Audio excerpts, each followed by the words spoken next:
Good morning, everyone. I want to thank you all for coming today. We're very, very excited to announce the release of the first ever State of Connecticut Reentry Report, what we hope will be the first of many.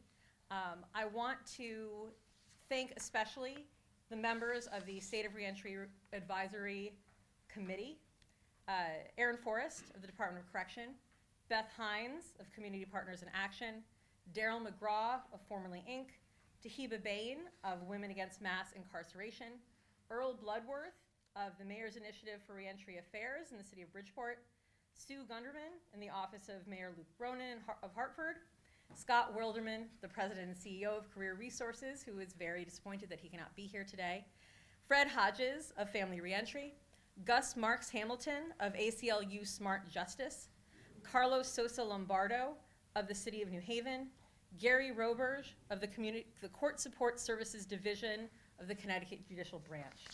Thank you all for your incredible contributions to this report. It absolutely would not have happened without you. I also want to thank all of the elected officials who have supported the production of this report, including Senator Tony Huang, who's with us today, Sarah Diamond, our research consultant, and the special guests we have here today, members of the ACLU, and Holly Wazalewski of the U.S. Attorney's Office. I have here a statement. As I said, our president and CEO, Scott Wilderman, could not be with us today. He did forward me a statement to read, welcoming you all. Good morning, and thank you for coming to this press conference on the release of the State of Reentry Report. The State of Reentry Report has been nearly a year in the making. It has been a collaborative effort with Department of Correction, nonprofit leaders, advocates, and returning citizens, and you will hear from some of them today. What is truly unique about this point-in-time study is that it looks at returning citizens from a local perspective. The report is divided by the 10 regional reentry collaboratives and explores the demographics of those returning to the community. Everything from race, length of incarceration, family status, employment status, and educational attainment are reviewed. We believe that the State of Reentry Report is critical for local communities, policymakers, and service providers alike to understand who will be returning to their community. It should be noted that the report does not make specific policy recommendations, but rather lays out the data for others to draw inferences or conclusions.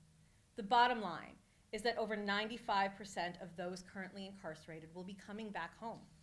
As a system, we should be prepared to understand their needs and challenges, and in so doing, we can maximize the chances for a successful reintegration. We anticipate issuing this report annually and expanding on some of the data as we refine our research. I just want to give a big shout out to Dr. David Garvey, who worked tirelessly to crunch the numbers, and to Dr. Sarah Diamond, who formatted the report and the graphs to help us tell the story in an impactful and meaningful way.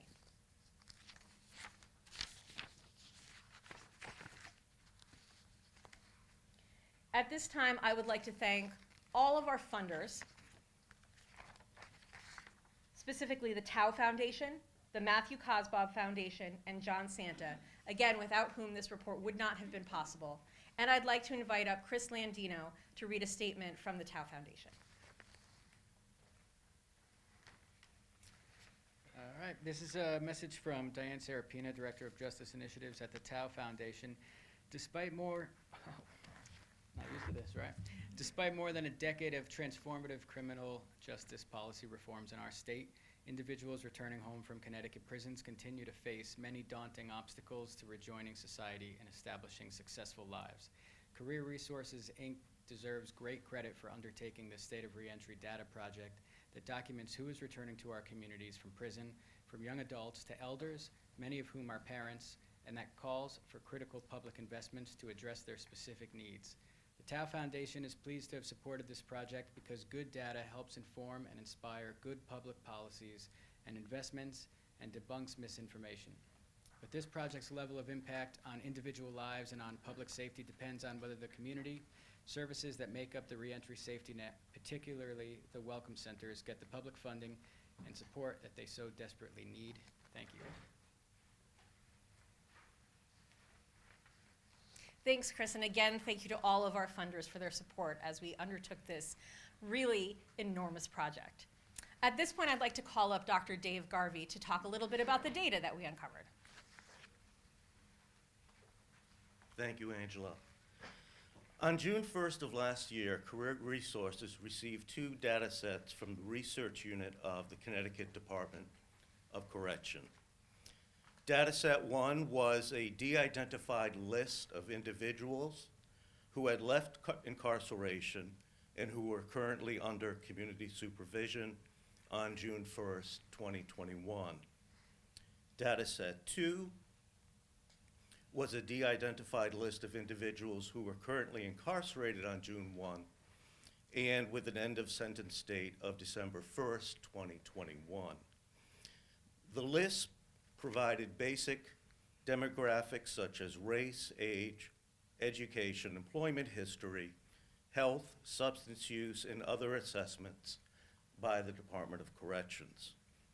For this report, the data was aggregated into the 10 regional reentry councils, catchment areas, by the use of the town of residence of the individuals at the time of their arrest. And that's the basic data. Thank you so much, Dr. Garvey. And of course, the 2 essential components of any report like this are data and analysis. And so to talk about the analysis, I'd like to bring up Dr. Sarah Diamond.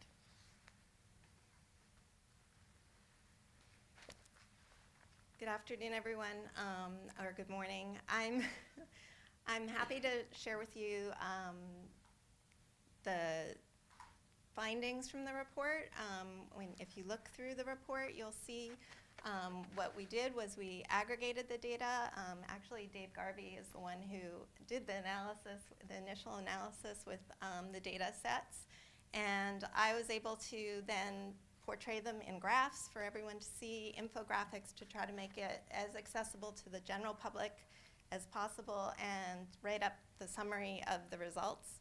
I see this as a really important step for the state of Connecticut to engage in ongoing data-informed planning for the purposes of improving our system of reentry care as a whole. Many of the roundtables had requested data and were seeking data, and CRI and their leadership stepped up to the task and initiated this process, and I'm very grateful to have been part of it. Thank you. Thank you so much, Dr. Diamond. And finally, I would like to bring up Rob Hebert, the Senior Vice President for Reentry Affairs at Career Resources, to point out some of the most salient points of the report. Thanks, Angela. Good morning, everybody. It's nice to be surrounded by so many friends. Makes this a lot easier. So yeah, for many years, the folks that make up the Connecticut Reentry Collaborative, Sue, Beth, myself, I see Dana Smith was here from New Britain. We've talked about the legs of the stool being, very important to people's successful reentry. Those legs being, I think we have employment back here, education, mental health, substance abuse, and other items that are contained in the State of Reentry report, which I encourage you all to read through when you have an opportunity.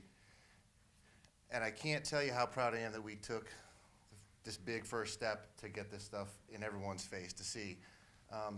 When you look at the employment report and the substance abuse issues, the mental health, and others, you see how almost impossible it is for someone to succeed when they come out without the proper supports. That's all I'm going to say about that. But I also want to call out the leadership of the Connecticut Reentry Collaborative, Beth Hines, Sue Gunderman, Dana Smith, Earl Bloodworth, who just joined us, Don Robinson, Jamie Lee. I asked Sue to print out the name of all the leadership. I can't get all their names, but there's about 20 of us who meet in our respective councils every month to share best practices, to support one another, and more importantly, to support returning citizens in Connecticut. And I want to thank all of the leadership for being so consistent and doing it on a volunteer basis, by the way. And I also want to thank the agencies that support them, Community Partners in Action, Career Resources, Perception Programs, City of Bridgeport, the Workplace, the Connection, and others. Without them being so invested in this process, we would never be here today. Thank you very much. Thank you so much, Rob. And in closing, I just want to reiterate what an incredible group effort this was, and how honored we are as Career Resources to be able to stand with these organizations, with all of you, everyone in this room, who has been working so tirelessly to improve reentry for all of our returning citizens. So thank you so much, everyone, for coming. Obviously, we will have copies of the reports for everyone here, and we look forward to engaging with you for years to come. Oh, Senator Wong. I'm sorry. Senator Wong, did you want to say a few words before we adjourn to the panel? No, if you could, I do have a question. Of For course. those that are in the general audience that want to get this report, is there a website that they can obtain this? Yeah, that's me. Sorry, Senator There you Wong. go. You did There you ask go. me. Yeah. Sorry about that. So yeah, after today, we're going to get the report up on www.connecticutreentry.org website, as well as the Career Resources website. Very simple, www.careerresources.org. And any of our partner agencies, CPA, City of Bridgeport, anybody that wants it, it's free to the public. We're nothing proprietary about it. So any of those websites, you'll be able to find it. Thanks. Sorry, Senator Wong. Oh, no, not at all. I just wanted to be sure that the report was available for people that had an interest in looking at the data point. I'll be quick. I'm State Senator Tony Huang. Welcome to the State Capitol. It's a beautiful building. It's the People's Building, and thank you for being here. I want to thank Career Resources and the panelists for participating today. I think the reason for this panel is to discuss the data on this report, but also to get some real-life solutions to the challenges that we as a society are confronting every day. Not only what you see in the news in regards to the potential fear and the concerns related to crime, and then some of the counterpoints related to punishment. I hope for us, this panel is an opportunity for us to address solutions. And one of the most important solutions that we need to do a far better job as a legislative and policy-making body is to look at the incredible high rate of recidivism, to look at diversionary programs for individuals, good people who have made mistakes and paid their debt to society, who want to move forward but encounter such challenges. And I always equate this to a modern version of the Scarlet Letter, that if you are formally incarcerated, that you are wearing a burden of a debt that you have already paid. And I think we address the issue in regards to housing, economics, education, substance abuse, physical and mental health. These are all important elements that we as a general population encounter and struggle and challenge with.